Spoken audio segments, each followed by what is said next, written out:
Welcome to the stage, Hawaii Realtors 2017 President, Susan Savage. I got the eye of the tiger. Thank you everyone for coming.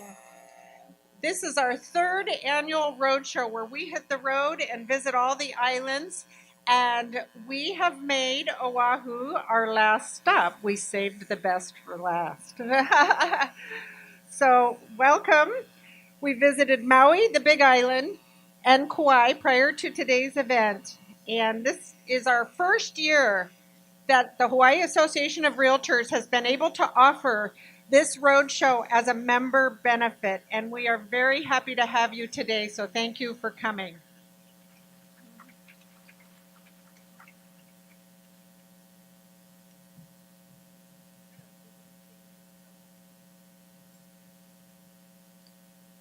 I am your 2017 president of the Hawaii Association of Realtors, Susan Savage. My husband and I live on the island of Molokai, just 30 miles away from Oahu, but as they say, a world apart. We don't have a traffic light. We have 7,000 people, and we have no buildings taller than a palm tree. So it's a delightful place. But I'm very honored to serve as your president.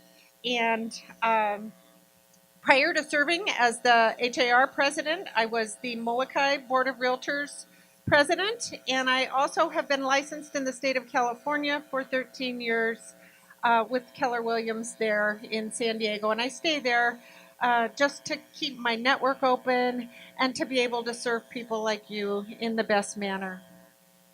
Well, enough about me. Let's get our program going for the day. Before we call up our speakers, I'd like to give a little bit of a 360-degree view of some of the things that the Hawaii Association of Realtors has been doing on your behalf this past year. Our strategic plan has a wide gamut of services and programs in it, but I'm going to focus on three of those today: advocacy, standard forms, and professional development. HAR's Government Affairs Committee works hard to ensure that an environment exists in which we can function as realtors, a healthy legislative environment. If many of you may know, there's been legislation that's come up. It's often in the newspapers that things like the mortgage interest deduction are on the table for getting the axe, the 1031 exchanges getting the axe. So there's a lot, aside from national issues, there's a lot of things going on in the state of Hawaii that are of concern to us. And our Government Affairs Committee is there to address those things. We allow realtors to conduct business free of burdensome laws and rules, regulations. We're the first point of contact for being proactive about ensuring that we have a healthy environment in which to operate. We're the first line of defense. So it's a grueling task. When the legislative process begins, the Government Affairs Committee sits down with a stack of every single bill that the legislator has, and they go through this in a grueling process, one by one, to determine what, if anything, is of concern to us. So I want to recognize people that have given their time to ensure your business. If you've served on a Government Affairs Committee, whether it's local or state, please stand. These people are your heroes. The other thing that we have for advocacy is RPAC, the Realtors Political Action Committee. And it's a bipartisan group. It's not Democratic, it's not Republican, it's not Libertarian. It's bipartisan, meaning that RPAC focuses on candidates that have our interest as realtors in mind. Forget everything else. We look at the candidates who understand our issues and support our issues as realtors, everything else aside. And it also RPAC also helps to protect the consumers, because when our business is at risk, consumers are at risk. So you may remember last year, if you attended our roadshow last year, we had the Department of Land and Natural Resources come speak about an issue that was critical to everybody in the state of Hawaii, and that had to do with the threat of the National Flood Insurance Program. There was a law, and unless it was amended to conform with FEMA, we stood to lose our flood insurance in the state of Hawaii, which would have been tragic for over 60,000 homeowners and for escrows that are in the works. Because if you don't have flood insurance and you're getting a loan, you're out of luck. You can't have it. And so our government affairs division worked tirelessly to address this. We did a number of things.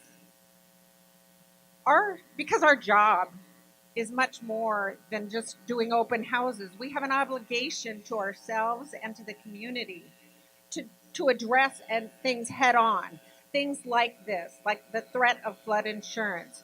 So we said, you know what? We've got to get to work here. We've got to deal with this. We collaborated with various entities, including legislators of the Department of Land and Natural Resources, various industry groups like lenders, insurers, builders. So of concern to everybody, right? So we created a consumer campaign, and it informed and engaged people in this issue because really we needed to go full force. We needed to have everybody on board to get this done. And so in addition to letting the consumers know, we ran ads in the Star Advertiser, the Pacific Business News, and we went as far as to partner with iHeartRadio to get the message out via radio. So if you'll take a minute, let's listen to the message that we put out.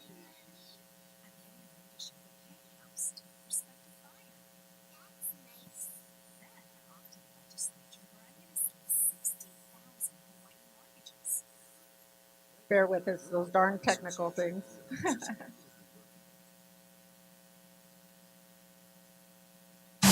What you doing, Mommy? I'm getting ready to show the Pang House to a prospective buyer. That's nice. Then I'm off to the legislature where I'm going to save 60,000 Hawaii mortgages. Wow. Right now, your Hawaii Association of Realtors is actively working with the state legislature, insurers, builders, and other groups to amend a law that could cause up to 60,000 Hawaii homeowners to lose their flood insurance this year. This effort protects the hopes and dreams of not only future home buyers, but sellers as well, and is yet another example of the behind-the-scenes work of the Hawaii Association of Realtors to benefit the community. The Hawaii Association of Realtors is more than buying and selling houses. We help people find the home of their dreams and then constantly work to ensure that that dream is always protected. Mommy, Yes, dear? what's a mortgage? Oh, you sweet little thing. The Hawaii Association of Realtors. We're always in your corner. So the message got out. We were heard, and I'm delighted to tell you that the governor signed legislation to now meet the FEMA requirements, and our flood insurance is no longer at risk. So, big hand to government affairs. Another success we had during the legislative process this year was with regards to appraisal management companies. There's a bill that establishes a registration program for these appraisal management companies, and it's with the DCCA.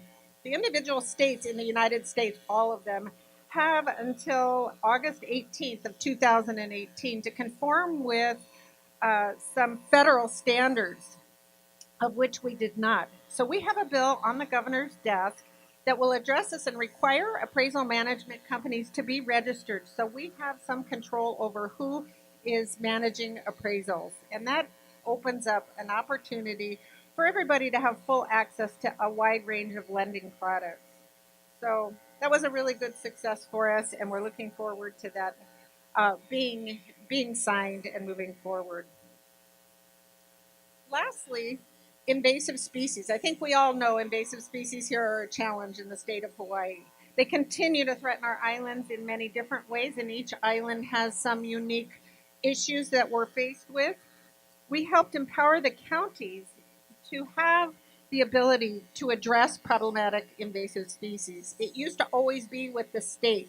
So you had to go through the state, whereas really we want to empower the counties, the individual counties, to be able to be closer to the problem, to be able to address the invasive species problems, And so legislation has been passed that allows the counties to do their job in addressing this. And it's a move towards really helping to attack our problems with the invasive species. So really think that that was wise and a very good piece of legislation that's gone forward.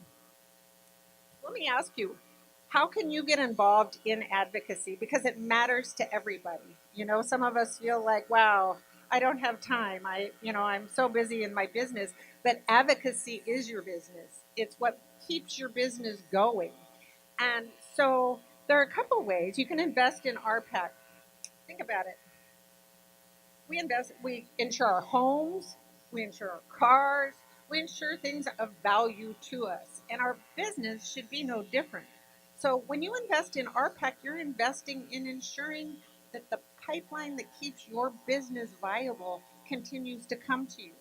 Without it, there is not necessarily a transaction. So it's really important to invest in RPAC. They promote the election, as I said, of pro realtor candidates and your involvement in the legislative process. Whether we like it or not, we all have our opinions about the legislative process, but it's important to be involved in it, despite how we might feel about it, because it's crucial to our success. And another way that you can make a difference is to get involved. Get involved and volunteer at the local or state level to serve on GAC. You've seen what a difference some of the people here in this room have made in serving. And so I challenge you each to get involved, because you can make a difference, and we need that. To learn more about advocacy, RPAC, visit our trade show. We have information there. You can learn more about the details of it. Our second item on our strategic plan that I'm going to address is our standard forms product. Can you imagine what doing real estate would be like without your standard forms? How would you conduct a transaction without those forms? They're critical to our processes, and the Hawaii Association of Realtors provides those forms to you. They're developed by the Standard Forms Committee in conjunction with the Government Affairs Committee and with input from members like you. So you may see emails that you get, you may be asked for input. It's important, because that's what matters to your business when you're out writing contracts. So don't ignore those emails, respond to them, give it a good thought, because it does matter when you're doing your business. It's a big, big effort. Again, if you've ever sat on a standard forms committee, these people spend grueling hours. If you have ADD, it's probably not a good committee to sit on. It's the hours they spend making sure that every word is right to benefit and protect you and the public. It really is phenomenal. So if anybody who's served on standard forms, please stand up and be recognized. It's a tremendous effort. Frank, up.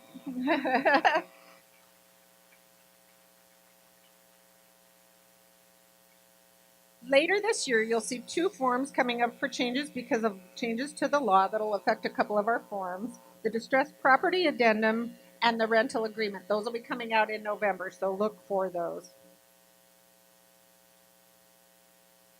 The last area of our strategic plan that I'm going to talk about today is professional development.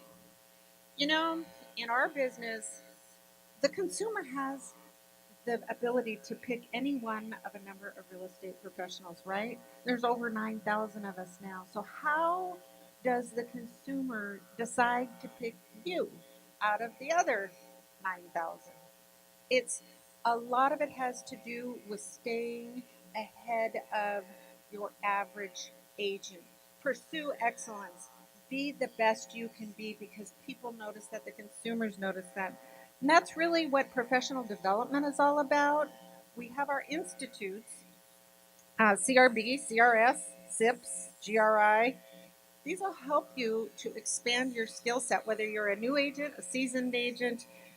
They keep up and they renew the programs so that they're always giving you the latest information about everything. So it's really great. HAR is the entity that manages, that administers all of these institutes. So we're the ones that oversee that and make sure that the courses are available to you. One of our goals is to continue to add more and more programs so that you can learn more and more. Education is so key. If you have any kind of a designation, please stand and be recognized. Do you know that less than 5% of the realtors in the United States have designations? So stand up. I want to see how we fare. Wow. Okay, so a national average is 5%, less than 5%. You guys are amazing. So you're already ahead of the curve. One of my favorite passions, when I got into leadership, I sat around the tables of meetings and looked around and I thought, this is really inspiring and it's inspirational. And I see a lot of familiar faces out in the crowd today. But one thing I realized is, you know, there's a lot of people serving that are my age. And we're the now, but we're not the future. I'm considered an OPNer, not a YPNer. And so one of my passions is making sure that the young professionals, the YPNers, get involved in our industry and our associations so that somewhere down the road, when our more mature people are sitting on the beach drinking Mai Tais, these people have a viable association like we've had the pleasure of enjoying for so many years. And so YPN is near and dear to my heart. They're really, really stepping up their game, getting involved in the mainstream organization at all levels, local, state, national. And so now there are local chapters on Maui, West Hawaii, Oahu, and Kauai. HAR has a YPN organization that's like the umbrella to these, where they can get together. Leaders from the local YPN chapters can get together and collaborate and share ideas, exchange ideas, network, and really leverage off one another because they are our future and they are with us now. So it also, the state YPN organization serves as the umbrella and the channel to the National Association of Realtors YPN, which is a growing organization and becoming stronger and stronger. What we see is they're being woven into the mainstream fabric of our organization. When YPN was created originally, it was kind of a thing off to the side, but we're really seeing huge momentum, so it's very exciting. And leaders. One of the things that great leaders often do is to learn about leadership. Some people have the skills to be a leader, but understanding some of the more fine points of leadership and taking certain skills with you. As a leader, I have certain skills, but I'm lacking in certain areas. And I think that's true of everyone. So the Hawaii Association of Realtors Leadership Program hones in on giving skills, broadening skills, advancing skills, and giving skills to new leaders. And it's not just leaders that are going to lead the Hawaii Association of Realtors. You may decide to lead in your child's school organization. I've led in the Humane Society. You may be a leader in your office. But the Hawaii Association of Realtors Leadership Program is a special opportunity to gain skills or advanced skills that you may already have in leadership and to network with other leaders in the state. We all know that networking is part of our business and it's a phenomenal opportunity. So I challenge all of you to check it out, learn more about HARLA, the Hawaii Association of um, Leadership Academy at the trade show. And I know we have some HARLA grads in here. So if you would, if you've attended the HARLA program, would you please stand? Talk to one of these people. Talk to one of these people and learn more about the program. So I've told you a little bit about our existing programs and services, but one of the things the Hawaii Association of Realtors does is always seeks out new opportunities. We're looking on your behalf for things that may help you in your business that we don't already provide, that we might be able to help enhance your business with. And in one particular area, we sent out a survey recently. 90% of the people who responded to that survey told us that legal services would be something that they would be interested in having. And so we have taken that input. We're in negotiations right now, and we should have something to provide you with legal services by later this summer. So we're in negotiations. We want to be able to protect you, enhance your business, and give you the tools that you really need to carry on successfully and mitigate risk. Finally, in celebration of our 50th anniversary, the Hawaii Association of Realtors has existed for 50 years. So we decided to celebrate and partner with Hawaii Business Magazine and highlight realtors in that magazine. You should have received a copy when you came in, but if you didn't, you can go back to the registration desk and get your copy of it. You can also have your business cards laminated over at the trade show. Take advantage of our celebration and enjoy yourselves. Thank you again for coming today. I'm going to call up one of our YP